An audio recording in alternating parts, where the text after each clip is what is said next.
How you feeling now? Huh? Same?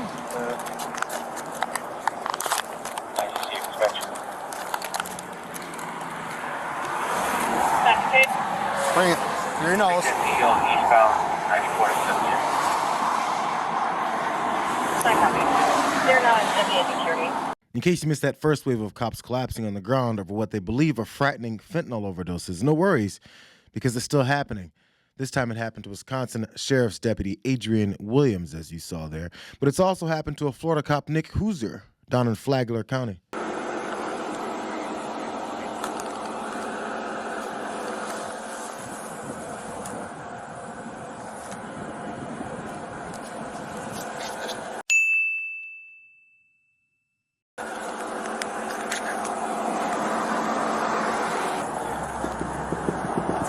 I just got really lightheaded. You did? Yeah. Gotta go. Look up. Breathe in. Breathe in, breathe in, breathe in, breathe in, breathe in, breathe in. Working. Yeah. Turn more. I got your keys, all right? Thank you. Did it get on your hands? No, I was wearing gloves. Yeah. Okay. How you feeling right now? I can't feel my legs, my hands are shaking. Can't feel that here? I can feel that. You can feel that? But it's very shaky. So what's going on? And why isn't fentanyl instantly taking out opioid addicts the way that gusts of wind are taking out cops? Because Williams said that the fentanyl's effects were almost instant. Here's what he said. Because I was there, I heard everything, I saw everything. I just couldn't move. It was terrible. I wouldn't wish it on my worst enemy, is what the deputy told in an interview. I couldn't feel my feet. I couldn't feel my legs. I was just numb. I was out of it. His partner quickly gave him the drug Narcan, which can reverse an opioid overdose. He did receive the Narcan, but health experts say that it's unlikely that people can be affected by short, accidental exposures to opioids. And one told CNN, opioids are not well absorbed through the skin except through prolonged exposure and are not aerosolized and inhaled through the air other than in biowarfare scenarios. The International Journal of Drug Policy studied symptoms described in accounts of officers who have experienced casual exposures to fentanyl line up with a panic or anxiety attack rather than fentanyl exposure. A toxicologist also said that the casual opioid exposure is not enough to cause an opioid overdose unless he ingested it. That's according to Adam Reif. He also said that the Milwaukee County Sheriff's Office said that they are not saying with certainty that this was fentanyl, as test results are still pending. And what about all the others, including that Florida cop whose department claimed he could have died after the substance was blown up in his nose by a gust of wind? Well, experts have dismissed these cases as unscientific nonsense and a Looney Tunes understanding of science. Brandon DePolzo, a former Burlington police chief, said that the Florida incident was the 1,000th time he'd seen such a claim, but added it's never actually a fentanyl exposure. Del Pozo said that the claims are terrifying officers on the beat who are convinced that the invisible particles can kill them at any second. The CDC tossed cops a bone since they have found occasions where officers have required medical attention after accidental exposure to opioids, including fentanyl, but symptoms have never been severe.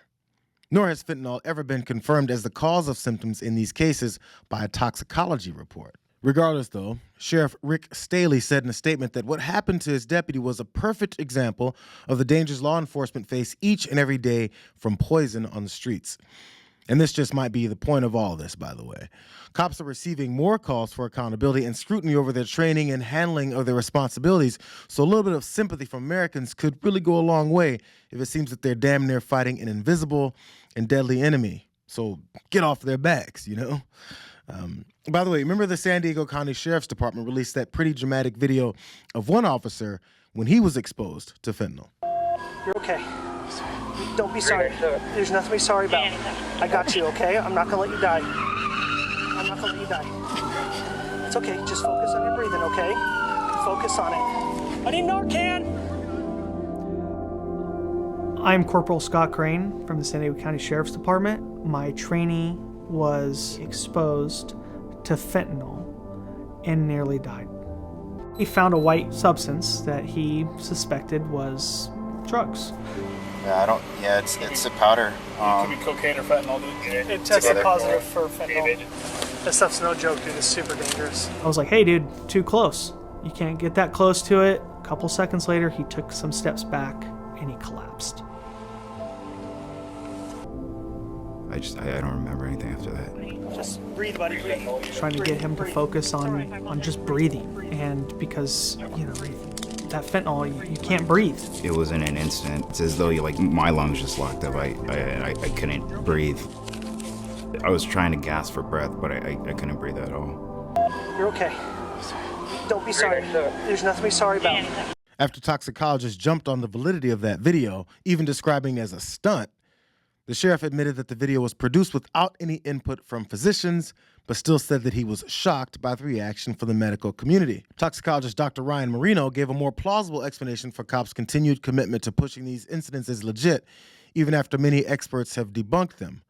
Mostly because they still gain political capital in doing this, which allows them to boost funding for new products and toys like fentanyl-proof gloves.